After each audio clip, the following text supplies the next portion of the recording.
Hey guys, welcome to my YouTube channel. This is Deepak. So in today's video, we would be discussing on what the system designing means. So to be very honest with you, I have spent enough time in industry, but I never got this luxury or an opportunity to understand what this actually system designing definition means. But for creating this particular video, I thought to do some research. I have went on some websites and to be honest with you, I found these contents to be irrelevant, redundant. Why am I saying this? Because those are like just technical jargons that they have put in a standard textual definition people have put in over there, which and again like it can be not only like at a website or on a blog, but even on videos. I didn't find it relevant. No one is teaching from a practical point of view. What does actually system designing means and how should we approach this problem? And for me, if it is not practical, if it is not making any sense, if it is not adding any value, it is waste for me. Like we are not in acats where we need to give some kind of an exam or give some standard definition, but rather we should understand these things because it is a question of us getting upskilled. So based on my experience in industry, I thought okay, like I'll just come up with those uh, practical experiences that I have, and I would like to share that with you in this particular video. So let's start. So I have noted down certain points here. What the system designing means. So first is like big picture, how it all starts. Then breaking down system designing, like what is a system, what is a designing means. Then going forward, what is a domino effect and the system versus services. So let's go through this point one by one. So firstly, what is the big picture and how it all starts? So first, before jumping, and even if you are thinking you want to become an engineer and you want to design a system, the very first important thing you need to understand is this big picture. You have to have this thing clear in your mind. Let me first explain you what exactly this means. So you need to understand engineering is just an enabler. Whatever you are building, if it is not solving a real world problem, then that design, that system, that application is totally useless. So how it all starts basically. So let's say you are building an application, okay, but why are you building an application? The important thing for that, just a second. So the important thing when you are building a particular system is you need to understand, okay, you are building a system for a particular user. User are the end users and the customers who are using your particular system. Now business is there who is planning to cater to a particular problem of that particular user. uh, Across a set of users, they have some targeted audience whom they are targeting, and for solving their problem, business is coming up with the product and they are hiring an engineers for designing a product. Cool. Now, if you, let's say you have designed a system and your users, your end users, if they're not using it, it is not solving any problem. Like if in this pyramid, if you are seeing, if your end users or the base users, if they're not satisfied with whatever you are designing, if they are not using your system, then your design is totally useless. So you need to understand engineering is just an enabler. No matter how good designer you are, your always focus should be to cater to your audience, to solve their problem, to solve the problem of your business, to earn the revenue and to earn the profits for your business. Only if and only if you are doing those things, then only your system is useful. We are not building actually any superficial or theoretical system. It is a damn serious business, and if something is there that you are building which is not of any use, which is a trash, then it doesn't matter how good designer you are. Just to take an example, let's say you are also designing a system and I am also designing the same system. You are the best designer in the world and I am the pathetic designer, but still, let's say if my system, whatever I'm designing, if my business is happy, if my users are happy, just think in your mind whom the company is going to return. Is it going to be you or is it going to me? Like for the company, for the business, for the CEO, for the board of directors, it doesn't matter. They are not going to go into technical definitions ki like, hey, how good you have designed the system. What they just want to see is ki like whether my users are getting increased or not, whether I am able to gain revenue or not. So the very first important purpose is go ahead, design that system in such a fashion ki like it should solve the problem of your user. And how it works is basically there is a problem in market. Then an entrepreneur comes, he gets an idea, okay, like, hey, there is this problem. Let's take an example, basically Amazon, of an example of an Amazon I would be taking. Now in this case, if you see, if you think, earlier, like, we used to go in shopping malls, and we used to do shopping, and like physical, brick and mortar stores we used to go, and we used to do shopping.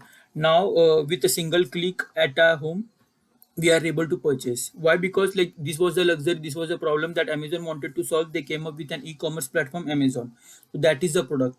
So now this was a part of a business, basically. Now they are hire some engineers, and now that engineers job is first to do the designing, blueprint, architectural design, all those stuff he is going to do. So now that idea got converted into some concrete design. Now that design blueprint gets converted into software and hardware if required, but it gets converted into this stuff. Then it gets into deployment, as in, like, that is sent somewhere where the customer would be able to use it. It can be cloud or this or that. Let's not deep dive into that. But now your software is getting deployed, and finally it is getting used. Now if your customer is happy, if they are using it, then only this problem is getting solved and your business is happy. If your software is not getting used, then no one is then this problem is still intact, no one is solving this problem. And your design, how much great your design is, it is totally useless. So like other YouTubers who say, "Okay, like, stay with me till last of my video," I would rather say, pause the video here and go back and think, in the first place, whether do you actually want to become a system designer. If yes, this important thing, big picture, this should be there in your mind. If you are not having a true essence of this, if you are not mentally prepared, okay, like, hey, if I want to become a system designer in a company, I want to solve a real problem, I want to cater my business, and if I am not doing that, then I should not even pursue this particular field. So first, make this mindset, make this mentality, then go ahead and we'll discuss on the further part. But just don't continue with the video till the end if you are not okay with catering these things. If you are still, like, want to be in an academics where you want to just build a strong, technically sound, perfect system, but that doesn't solve your business problem. If you want to be that, then I guess so this video might not be for you. This is only for practical persons who actually want to pursue system designing with a practical lens, not with a theoretical lens. So after this big picture, we'll deep dive into what is a system now. So let's take these things. Okay, system. When I'm saying, let's check a plain simple example. When we are saying a system, Amazon is a system, Netflix, Twitter, and again, like, there are lakhs of systems in there in the market, right? Now you just think one in 1 minute. Okay, when we are saying system and we are saying system designing, are we going to design an Amazon? Do you think in 1 or 1.5 hour of an interview you would be able to design complete Amazon or a complete Netflix? It takes years of an effort and a big engineering team who is going to convert this thought into a reality in 1.5 hours of an interview. With a single person, you won't be able to design a big system. So this is wrong. Like, firstly, in interview, I see, like, this kind of a vague question certain interviewer ask, like, hey, design Netflix and design a YouTube or design Instagram. That is firstly a wrong way of asking a problem. And second, practically in industry, definitely no one is going to ask you, you're joining the company and people are saying, like, hey, design a Netflix for me. That is not going to happen. That is not at all practical. So then what is practical? So the practical thing is this subsystem or modules. So now let's take an example of Amazon again. So what is a subsystem or a module? So now that Amazon is broken down into multiple subsystems, it can be an order management system, a search system where a user is going ahead and searching some products. Then there is a cart system. There is a billing system where bills get generated, invoices are getting generated. Then the payment system is there where customer is doing a payment, and then finally there is an inventory system. And this, what I have thought, this exactly is not an architecture of Amazon's architecture is much more complex. This is what it came from my side. Let's say if I am building an e-commerce application today for any startup, I would be approaching the problem in this particular sense. Again, system designing is a subjective concept, so what I am building is can be totally opposite what Amazon is building. But the underlying thing once again is, if my problem is getting solved, if my business is happy, if my customer is happy, that's it. I don't care who is building what. My ultimate target is to earn revenue, to earn profits for my company, and that's it. So these are the subsystems, these are the modules. So now this is what the practical approach is when we are building it in an industry, and this is how an interview should also be approached. Either the interviewer should ask you like, hey, build an order management system or search system. But most of the time it happens is like there is a tricky question where they are saying, hey, build Amazon for me or build Netflix. Then it is your responsibility as a candidate to ask them like, hey boss, do you want me to build this entire system, which in my opinion would contain all these components, or you want me to just focus on one single module of it? Now what is the benefit of asking this right set of question? So the benefit is, firstly, it increases your chance of getting selected in that interview. How does it increases your chance? Because now this shows to the interviewer like, hey, this is how practically in industry the things work, and this person is coming from a practical lens. He is approaching the problem step by step. He is asking a right set of questions. So it increases your competency in front of an interviewer like, hey, this person is asking me right question at right time. The second thing is, in 1.5 hour of an interview, now rather than you focusing on multiple different components, you are just focusing on one single component, and because of that particular component, now you are getting ample amount of time to dissect, to deep dive into that particular component, and to think of it in the much proper sense, to cover all the different edge cases, and that would give you an edge over other candidate basically. So firstly, in an interview, this problem should be approached in this particular direction, but it is not just merely from like the interview thing, but this is how in industry the things have work basically.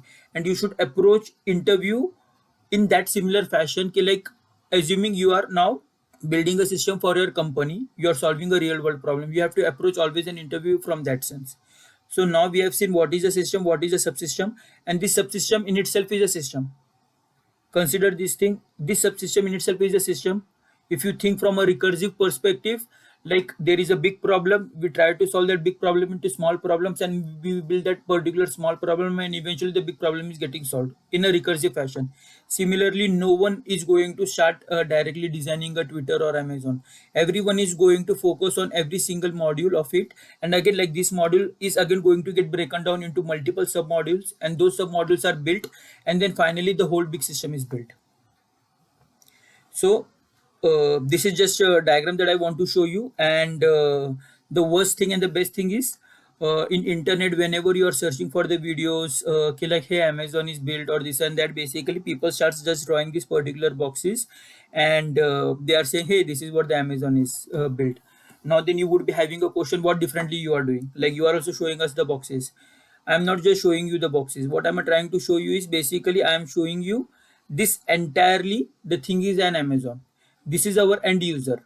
End user as in like not only those user who is purchasing a product, but this user can be your business user, your government authorities, your end user, your agents, whatever. Basically, these are like the stakeholders who is going to via front end interact with your system entirely. This is your Amazon system. Let's say user is interacting with front end is interacting with this backend applications, and now this backend, these are everything is a system. Trust me, this is a system. This is not a microservices. These are the systems.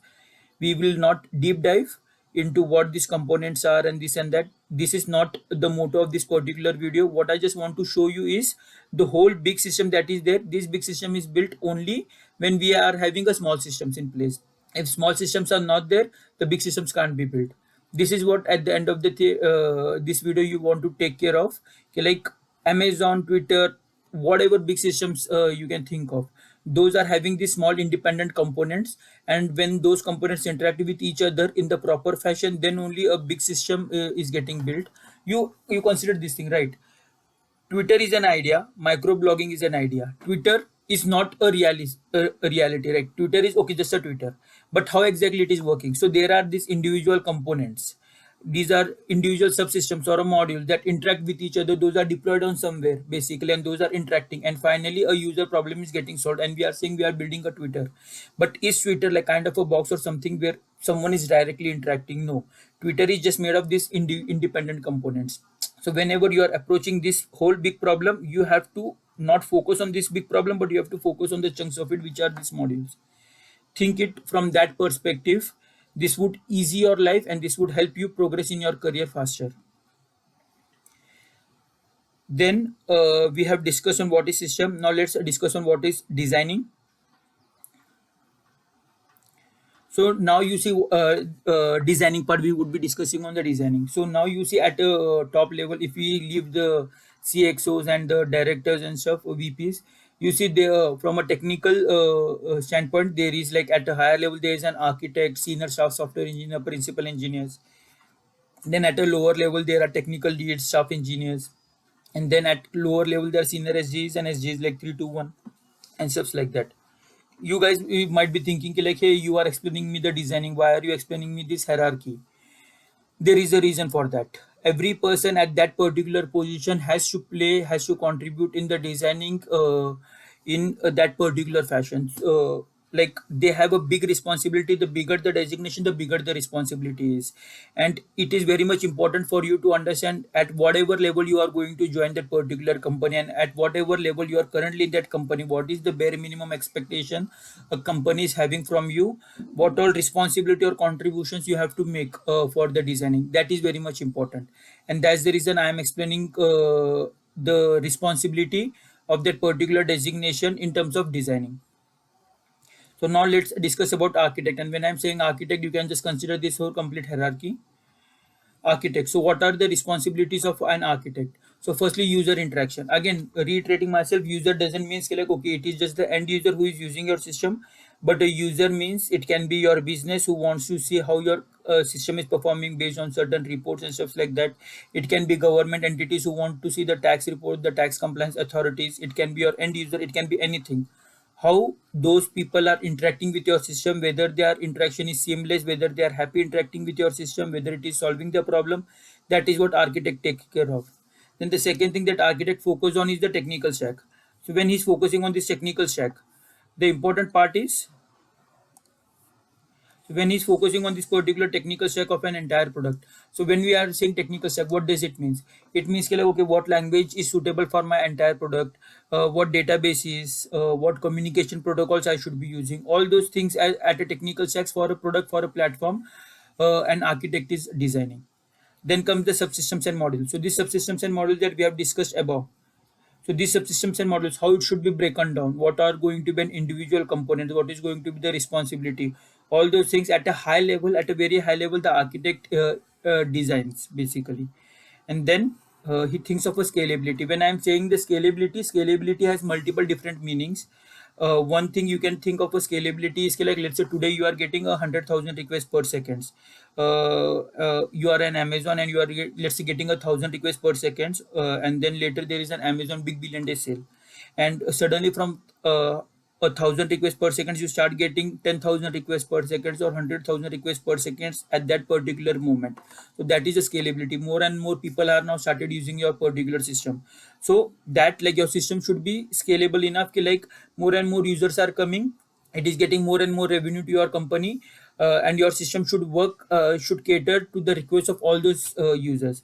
So that is one definition of scalability. The second is like from a feature set. Today, let's say Amazon has launched an e-commerce platform. Today, they are going to launch an Amazon Prime, then Amazon Mini, and this and that, all those things basically. So this is a scalability from a feature perspective. Or today, let's say just from an e-commerce perspective, I am now having just a card service. Now I am having a product where like customer is able to place. Then from a payment thing, I am just allowing customer to use UPI. Then tomorrow I am coming up with Amazon Pay later, whatever. So these are the features that we are adding on. We are scaling our systems in terms of features also, so that like customers should be happy and they should use our system more and more.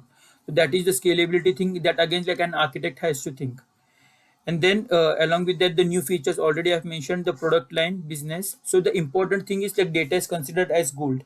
So getting more and more data, and how can we use that data for analyzing a customer's behavior, a user's behavior, and how should we increase our probability for scaling more our system in terms of features, and keeping customers intact with our business. That is important. Just to give an idea, let's say you are using Netflix and you are searching and you are watching the videos, but Netflix has this recommendation system. So based on your genre, what kind of videos you watch, what kind of domain, location you are placed in, and all those. Is basically Netflix recommends you if you are watching sci-fi movies more or thriller, then any new launch of this movie, Netflix is showing to you, or the language that you want to watch, Netflix is showing. So that is like a curated recommendation based on the data. So now for users perspective, he's not actually craving for those recommendations directly, but indirectly Netflix is doing that by analyzing your behavior and giving that information to you, like giving that feature set to you, so that like you should be more interacting with Netflix and you should be happy. So those all things are there again that an architect has to design. So when we always were thinking about system design, we were saying, okay, this box we need to place, but this is not how it works. An architect in a system is there, it has to have, when we are saying a system designing, it has to have all these responsibilities. Then the second thing is at a leads level. When at a lead or at a staff software engineer level, now you see we have broken down this module. Now there is a lead for this particular module. Again, like company to company, this differs, but this is the standard practice or an average that happens in the industry. Let's say there is this order management system. Now architect has broken down this whole system into these independent modules. Now there is a lead or a staff software engineer who is taking care of these independent modules, and now what he's doing is he's taking up the responsibility. So responsibility, as in like what all things that module is supposed to do. Like from a single responsibility perspective, order management system should cater all the things related to the order. It should not take care of doing a payment or doing a billing. So this responsibility should be clearly segregated, and this is the responsibility of the lead basically.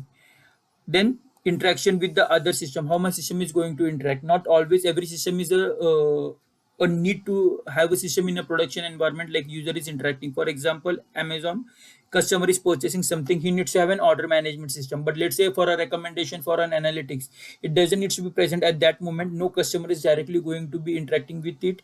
It is going to be asynchronous at the background, it is going to be working. So first a lead needs to understand like, hey, what my system's responsibility is, where my system is going to be used, how my system is going to interact with other systems in terms of getting the request, in terms of sending the response, all those things. This interaction is again like important for the lead. Then the persistence, like what, how am I going to persist my data, it depends basically. Okay, like okay, should I use this particular technical stack, or should I use this, how should I persist, how long should I persist, and all those things. The lead again takes the responsibility. Scalability, same thing.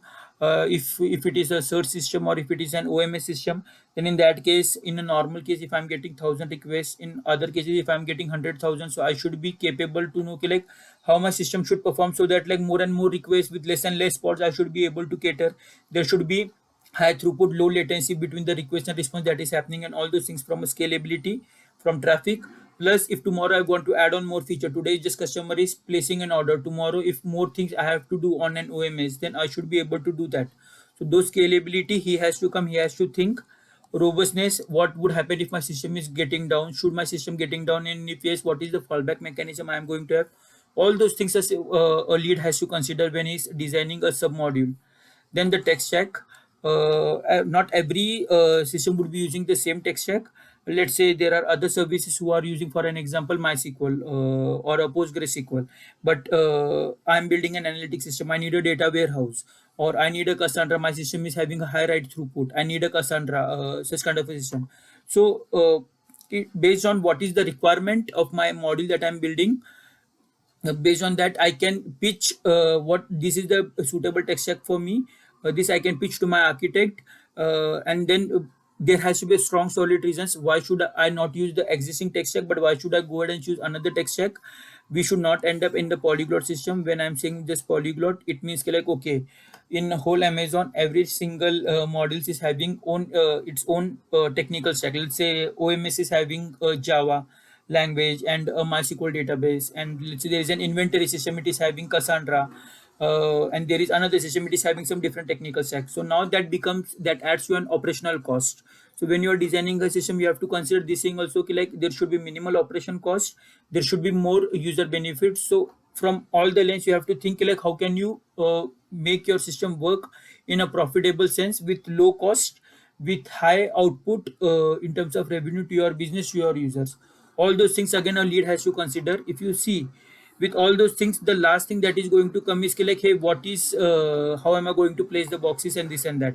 But the majority of the thing, the important thing is, these are other responsibility that a lead has to design. So till now, if you go on another videos and if you see, hey, how Amazon is built, everyone is going to start putting, hey, this is the search system and this and that, all those things basically. Or on a YouTube they would be saying, hey, this is the video trimming or video rendering thing, then this is an upload thing, and this is and this and that, whatever basically. Everyone is just thinking from an engineering perspective, from a technical perspective. Again, that is subjective, that is not sacrosanct, that is not correct, but a designer just not needs to think that. He has to think from a business. He has to think tons of things. You have already seen, when I am saying designing, I haven't even touched base on like this is the module, this you should break, and that and that. No, this is the responsibility. When you are designing a system in an industry, you have to consider all those things, boss. This is very, very, very much critical to your business. If you're not thinking it in this perspective, then you're not actually building a system. Then comes the senior SJE, basically like now OMS is built. He has to build an order thing. So he goes and he do the low level designing, how my system is going to interact with like payment and this and that, with inventory, how should I place an order, what should be the request response and all those things. Like at a low level, he would be thinking. But when we are designing a system now, this is a Pandora box. This is a big box. All those things, boss, you have to consider when you are designing. It is not just placing the boxes. That is not even tip of an iceberg. That is a very wrong way for approaching a problem in an interview, be it anything. Hey, like who is going to be my target audience? I feel like, okay, based on this back of the envelope calculation, this is my tech stack, this is good, these are going to be by my modules. Based on my back of the envelope calculation, what is the target audience that we are like, what is the skill that we are targeting, what is going to be the peak load, and can we add on something like where we are going to build on these new features. All those things you have to think when you are designing a system. This is a actually a serious business and actually a difficult thing. I'm speaking fast, maybe I'm speaking loud, but this is very core to my heart because I have spent considerable amount of time in industry, and so I would just like to share you as much practical thing as possible. Now coming to this domino effect, we already know the domino game. Basically, like these are the tiles that are placed and on place, and if we just hit this particular domino or this tile, all the subsequent tiles fails. If in system designing you see, this is the final product and these are the code features and models that we are having. If there is a bug, if the recent example is of that CrowdStrike, if you have seen, one single bug in the CrowdStrike has brought down all the airline systems and the banking systems. Why? Because one single bug can cause a havoc in your whole industry, in your whole product. Similarly, like at the core level, even if it is a small piece, this can be your code, this can be a feature, this can be your module. But a single mistake in this particular leg can break down whole of your system basically. Let's say if my OMS is down, customer, and on big billion day sale, if my order management system is down, now what is the use of my like building this whole big Amazon infrastructure? It is totally useless, right? If there is some minor fault, if all those designing, during this designing, all those things are not properly considered basically. So domino effect is a very important thing that we should consider. Like what would happen if I'm making some kind of a design choices incorrect or a coding choices incorrect, how badly it can impact my whole system. So you should be very much mindful when you are going to design, sorry, when you are going to design a system. And now we have covered all these points.